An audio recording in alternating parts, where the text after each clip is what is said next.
अखिलेश ने लखनऊ में साइकिल चला भरी हुंकार। दोस्तों, हमारे YouTube चैनल और Facebook पेज पर पहली बार आए हैं तो वीडियो को लाइक व आर के वीडियोस चैनल को सब्सक्राइब कर लें और हमारे राजू दास Facebook पेज को भी फॉलो कर लें। लखनऊ। समाजवादी पार्टी अध्यक्ष अखिलेश यादव ने साइकिल यात्रा के जरिए पीडीए की मुहिम को और रफ्तार देते हुए मिशन 2024 के लिए हुंकार भर दी है। कांग्रेस के साथ हालिया मतभेदों के बीच अखिलेश ने कहा कि सपा अपने सहयोगियों के साथ ऐतिहासिक जीत हासिल करेगी। अखिलेश ने इंडिया गठबंधन को पूरी तरह मजबूत बताते हुए इसे अनेकता में एकता का प्रतीक बताया। सपा प्रमुख ने सोमवार को लखनऊ की सड़कों पर 3.5 घंटे में 20 किलोमीटर तक साइकिल चलाकर एक तरह से अपने चुनावी अभियान का आगाज कर दिया। अखिलेश ने अपनी साइकिल यात्रा पूर्वांचल एक्सप्रेसवे से शुरू की और जनेश्वर मिश्र पार्क पर जाकर समाप्त की। वहीं पर मीडिया से बातचीत में उन्होंने ये बातें कही। उन्होंने कहा कि कल इंडिया जीता क्रिकेट में और अब इंडिया भविष्य में भी जीतेगा। भाजपा सरकार को हटाने के लिए सभी दल एकजुट हो रहे हैं। इंडिया गठबंधन के सभी दलों को आगे लेकर बढ़ेंगे। इंडिया के सभी दलों को लेकर बढ़ेंगे अखिलेश। मिशन 2024 के लिए अखिलेश ने भरी हुंकार। साइकिल यात्रा लेकर लखनऊ की सड़कों पर 20 किलोमीटर तक घूमे।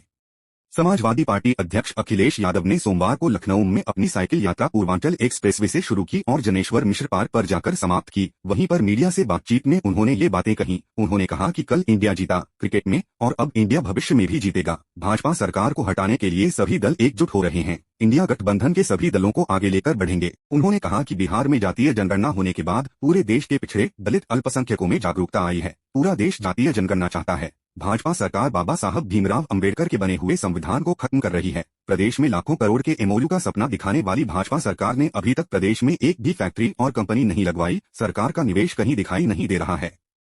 अखिलेश ने पीडीए में अगरों को भी शामिल किया। अखिलेश ने पीडीए साइकिल यात्रा शुरू करने से पहले सपा मुख्यालय में पत्रकारों से कहा कि पीडीए में ए का मतलब अगड़े से भी है और आधी आबादी से भी, और आदिवासी इसमें आते हैं। विकास का काम करवाए वो अगड़ा है और जो काम न करे और पहले हुए काम पर सिर्फ फोटो खिंचवाए वो पिछड़ा है। हमने इतना शानदार स्टेडियम बनवाया इसलिए हम अगड़े हैं और जिसने कुछ नहीं कराया वह पिछड़ा है। विपक्ष का गठबंधन परिवारवाद का सबसे बड़ा उदाहरण नितिन। लखनऊ।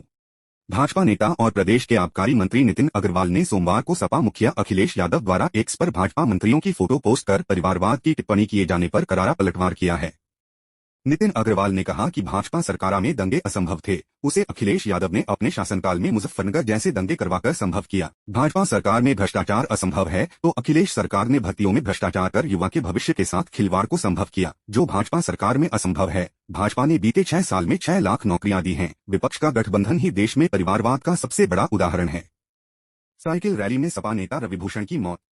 लखनऊ। सपा की साइकिल रैली में पूर्व मुख्यमंत्री अखिलेश यादव के आह्वान पर आए केकेसी छात्र संघ के पूर्व अध्यक्ष और राज्य कार्यकारिणी सदस्य रविभूषण यादव राजन 52 की मौत हो गई। रैली में उनकी साइकिल लड़खड़ाने लगी और साथियों ने जब तक उन्हें संभाला वे बेहोश हो गए। उन्हें आनन फानन में मेदांता अस्पताल ले जाया गया, जहां डॉक्टरों ने मृत करार दिया। परिजनों के मुताबिक दिल का दौरा पड़ने से मौत हुई है, पोस्टमार्टम नहीं कराया गया है।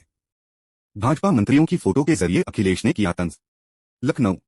अखिलेश यादव ने सोशल मीडिया पर एक तस्वीर पोस्ट कर लिखा, भाजपा के परिवारवाद की तस्वीर पहचाना क्या? सपा वाले असंभव को संभव कर दिखाते हैं, भाजपा वाले केवल खिंचवाने आते हैं। अखिलेश ने जो फोटो अपनी पोस्ट संग शेयर की है उसमें भाजपा सरकार के 3 मंत्री नितिन अग्रवाल, जितिन प्रसाद व संदीप सिंह के साथ ही जय शाह हैं। तीनों मंत्री सियासी घराने से आते हैं। वहीं सचिव बीसीसीआई जय शाह केंद्रीय गृह मंत्री अमित शाह के बेटे हैं। अखिलेश ने कहा कि 2024 में उनकी पार्टी सरकार में भागीदार रही तो अग्निवीर व्यवस्था समाप्त कर दी जाएगी।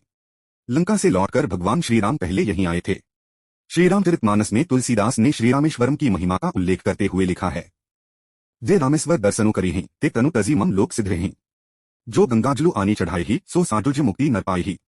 जो मनुष्य मेरे द्वारा स्थापित किए हुए रामेश्वर का दर्शन करेंगे वे शरीर छोड़कर मेरे लोक को जाएंगे और जो गंगाजल लाकर इस पर चढ़ाएगा वह मनुष्य सायुज्य मुक्ति पाएगा, अर्थात मेरे साथ एक हो जाएगा। तमिलनाडु के दक्षिण रामनाथपुरम जिले में समुद्र तट से लगा हुआ रामेश्वरम 4 धामों में से एक है। दक्षिण भारत के लोग जब गंगोत्री की यात्रा पर जाते हैं तो अपने साथ रामेश्वरम से मिट्टी ले जाते हैं। उस मिट्टी को वे गंगोत्री के जल में प्रवाहित कर देते हैं और गंगोत्री का पवित्र जल ले जाकर भगवान श्रीरामेश्वर को स्नान कराते हैं। सीता जी की खोज में लंका जाते हुए श्रीराम ने शिवजी के जिस पार्थिव लिंग की स्थापना तथा पूजा की वह रामेश्वर कहलाए। रामेश्वरम स्थान एक टापू जैसा है। यहाँ आसपास अनेक तीर्थ तथा मंदिर हैं, किंतु मुख्य दर्शन रामेश्वर का ही है। रामेश्वर पहले भूमि से मिला था। किसी प्राकृतिक घटना के कारण इस अंतर्द्वीप का मध्य भाग दब गया और वहां समुद्र आ गया। 12 ज्योतिर्लिंगों में श्रीरामेश्वर की गणना है। कहते हैं भगवान श्रीराम जब यहाँ पधारे तब उन्होंने पहले उपपुर में गणेश जी की प्रतिष्ठा की। नवपाषाणम में उन्होंने नवग्रह पूजन, स्नान आदि किया। देवीपत्तनम के वेताल तीर्थ में तथा पाम्बन के भैरव तीर्थ में भी उन्होंने स्नान किया। एक स्थान पर वे एकांत में बैठे, फिर रामेश्वरम जाकर उन्होंने रामेश्वर स्थापना का पूजन किया।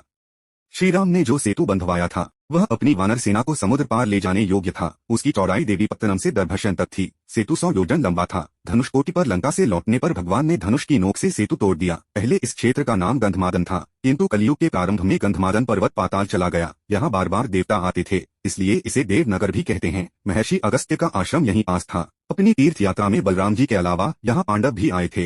रामेश्वरम पहुंचकर यात्री प्राय पहले लक्ष्मण तीर्थ में स्नान करते हैं। सड़क के दक्षिण भाग में यह विस्तृत सरोवर है। सरोवर के मध्य में एक मंडप है। लंका से लौटकर भगवान श्री राम जब रामेश्वर आए तब उन्होंने पहले यहीं स्नान किया था।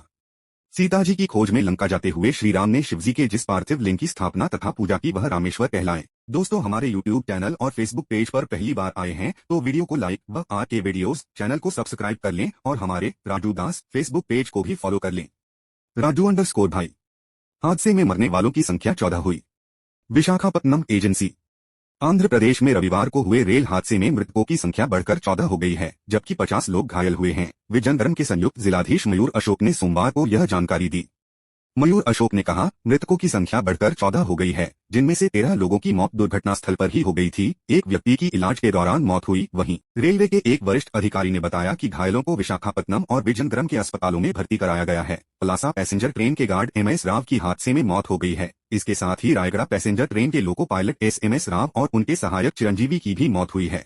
रविवार शाम 7 बजे विशाखापत्तनम से लगभग 40 किलोमीटर दूर कांतकपल्ली में पलासा पैसेंजर ट्रेन ने रायगढ़ पैसेंजर ट्रेन को पीछे से टक्कर मार दी, जिससे उसके 3 डिब्बे पटरी से उतर गए। सुरक्षा संबंधी सारे दावे हवा हो गए। खड़गे। नई दिल्ली। एजेंसी। कांग्रेस अध्यक्ष मल्लिकार्जुन खड़गे ने आंध्र प्रदेश में हुए रेल हादसे में कई लोगों की मौत पर सोमवार को दुख जताया। उन्होंने दावा किया कि बालासोर ट्रेन हादसे के बाद सरकार ने सुरक्षा के जो दावे किए थे वे हवा हो गए हैं। मल्लिकार्जुन खड़गे ने सरकार पर कटाक्ष करते हुए कहा, जो उत्साह नई रेलगाड़ियों को हरी झंडी दिखाने और प्रचार करने में दिखाया जा रहा है, वह यात्रियों की सुरक्षा के लिए कदम उठाने में भी दिखाया जाना चाहिए। EPFO की बैठक में अधिक पेंशन पर हो सकता है फैसला। संगठन ने न्यासी बोर्ड के सभी सदस्यों को बैठक में उपस्थित रहने के लिए कहा। कर्मचारी भविष्य निधि संगठन EPFO के केंद्रीय न्यासी बोर्ड CBT की मंगलवार को प्रस्तावित बैठक में अधिक पेंशन के मुद्दे पर अहम फैसला हो सकता है। यह मुद्दा शीर्ष प्राथमिकता पर रहने की संभावना है। बताया जा रहा है कि इसके लिए संगठन ने CBT के सभी सदस्यों को पत्र भेजकर बैठक में उपस्थित रहने के लिए कहा है।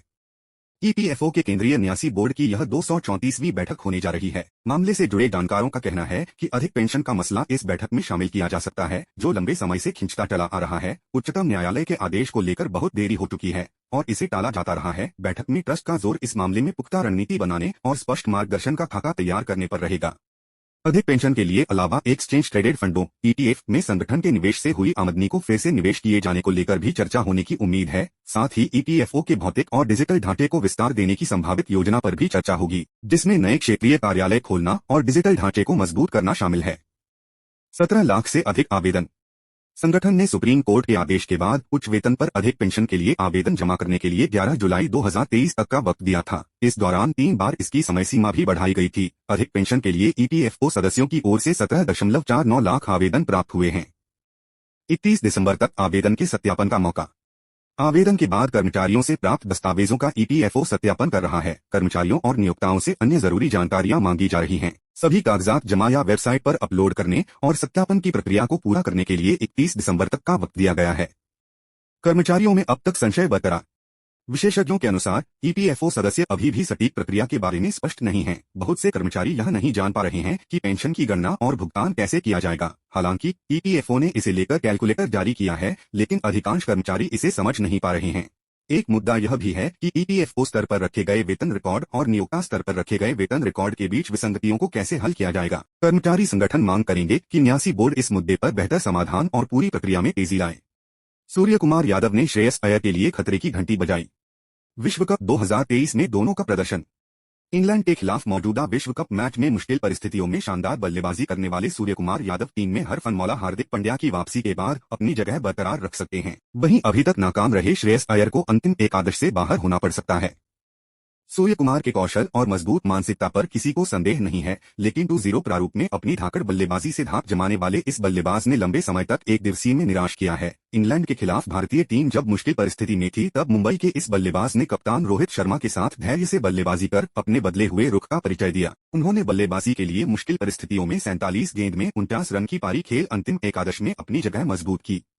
सूर्य कुमार की इस पारी ने श्रेयस के लिए खतरे की घंटी बजा दी है। हार्दिक तकनीकी चोट से उबरकर विश्व कप के आखिरी कुछ मैचों में वापसी कर सकते हैं। भारतीय टीम के पूर्व चयनकर्ता जतिन परांजपे ने कहा, हम सभी जानते हैं कि सूर्य 2-0 में क्या कर सकते हैं। इंग्लैंड के खिलाफ मैच में अच्छी बात यह रही कि उन्होंने स्थिति को समझा और रोहित की मौजूदगी में सहायक बल्लेबाज की भूमिका निभाई। परिस्थितियों के मुताबिक उनकी बल्लेबाजी शीर्ष स्तर की थी। उन्होंने स्क्वायर के पीछे अपना पसंदीदा पिकअप शॉट तभी खेला जब उन्हें पता था कि अब आक्रमण करने का समय है। भारत के पूर्व विकेटकीपर और कमेंटेटर दीप दास गुप्ता ने कहा, वह आकलन करने में सफल रहा था कि इस पिच पर 280 से आसपास का स्कोर खड़ा करना मुश्किल होगा और प्रतिद्वंद्वी टीम को चुनौती देने के लिए 240 रन काफी होंगे। उसने इस बात को ध्यान में रखकर अपने खेल में बदलाव किया। उन्होंने कहा, श्रेयस लय में नहीं दिख रहा है। अगर आप विशिष्ट भूमिकाओं पर टिके रहने की बात करते हैं तो मेरा मानना है कि परिस्थितियों के मुताबिक 5वें और 6ठे क्रम पर सूर्या और हार्दिक दोनों में से किसी का इस्तेमाल किया जा सकता है।